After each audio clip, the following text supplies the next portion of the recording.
For å skjønne Arbeiderpartiets politikk, så det nødvendig å kjenne til fortida, om de verdier som vi bygger på, frihet, likhet og solidaritet.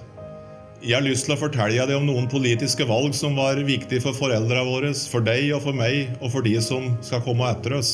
Jeg vil også fortelle deg om en veksende arbeiderbevegelse i et av Europas fattigste land, og om kunnskapsnasjonen Norge i dag, et av verdens aller rikeste land. Først så må vi tilbake til en helt annerledes virkelighet. Norge på slutten av 1800-tallet, da befolkningen voks og nøden var stor.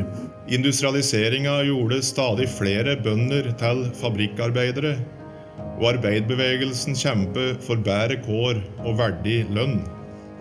21. august 1887 ble det norske Arbeiderpartiet stiftet i Arendal, som landets første politiske parti for arbeidsfolk som ønsker seg bedre kår.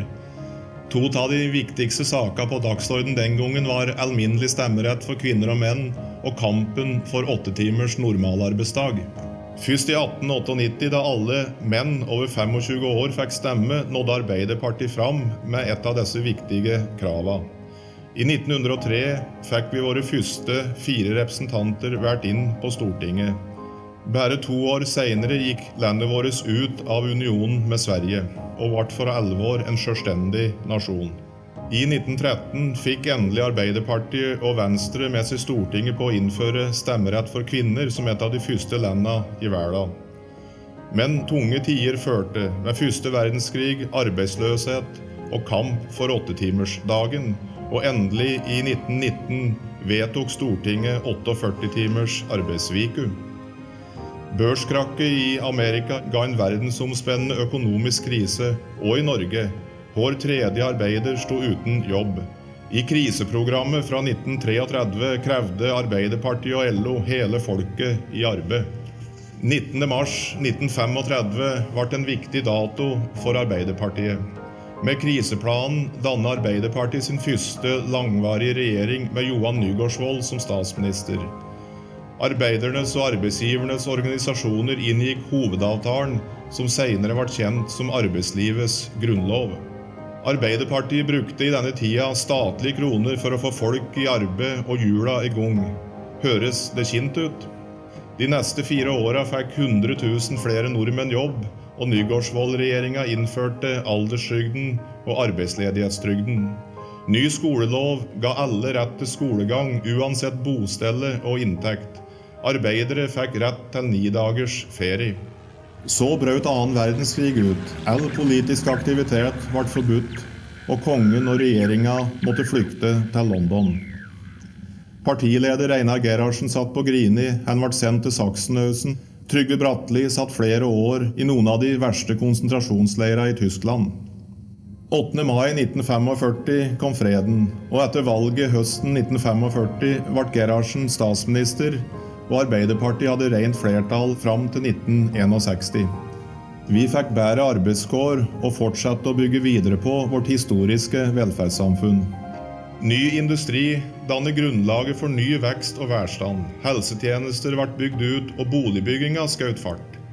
Unger fikk viktige vaksiner, og studenter penger gjennom statens lånekasse. Flere fikk mer lønn under sykdom og flere feriedager, nye trygdeordninger som ga mer trygghet for den enkelte. I juni 1966 ble en av Arbeiderpartiets store kampsaker vedtatt i Stortinget. Da kom folketrygden, som ga alle nordmenn rett til pensjon og økonomisk støtte hvis de ikke hadde arbeid. Velferden ble bygd videre ut, og vi fikk lov om 9-årig folkeskole, eller ungdomsskolen, som den ofte også ble kalt. I 1969 fant Norge olje på Ekofisk, og dette ga oss nye muligheter til å videreutvikle velferden og å bygge kunnskapsnasjonen Norge. Ikke minst var det mulig ved at stadig flere kvinner fikk seg lønnet arbeid. I 1972 så fikk Arbeiderpartiet flertall for 2 viktige saker i Stortinget som jeg har lyst til å nevne for deg. Den første var en lovfestet rett for ansatte til å sitte i bedriftsstyrer. Den andre var opprettelsen av Statoil, statens eget oljeselskap. Det var viktig for å skaffe oss nasjonal kontroll over oljeutviklingen i Nordsjøen, og ikke minst for å sørge for at oljeinntektene skulle komme hele folket til gode. I store deler av 70-tallet var det økonomisk krise i Europa med stor og stigende arbeidsledighet. I Norge klarte vi å holde arbeidsledigheten unna ved å bruke mye penger gjennom statsbudsjettet for å holde folk i arbeid. I 1978 var Arbeiderpartiet en viktig pådriver for den nye sykelønnsordningen som sikret at alle arbeidere fikk 100% lønn under sykdom. Ferien ble utvidet, vi fikk ny likestillingslov og lov om selvbestemt abort. Stemmerettsalderen ble satt ned fra 20 til 18 år, og i 1981 ble Gro Harlem Brundtland Norges første kvinnelige statsminister. I mai 1986 dannet Gro på ny regjering. Denne ble også historisk. Hele 8 av 18 statsråder var kvinner, og det var en nyhet som gikk hele verden rundt.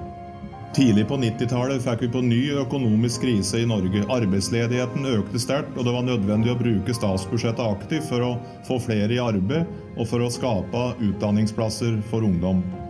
Likevel ble det også rom for nye reformer. Foreldrepermisjon ble utvidet til 1 år, og far fikk for første gang sin egen kvote.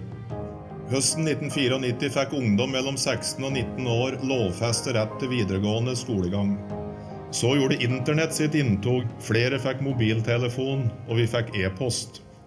Etter stortingsvalget i 2005 dannet Arbeiderpartiet for første gang siden valget i 1957 flertallsregjering, men nå hopes med Sosialistisk Venstreparti og Senterparti.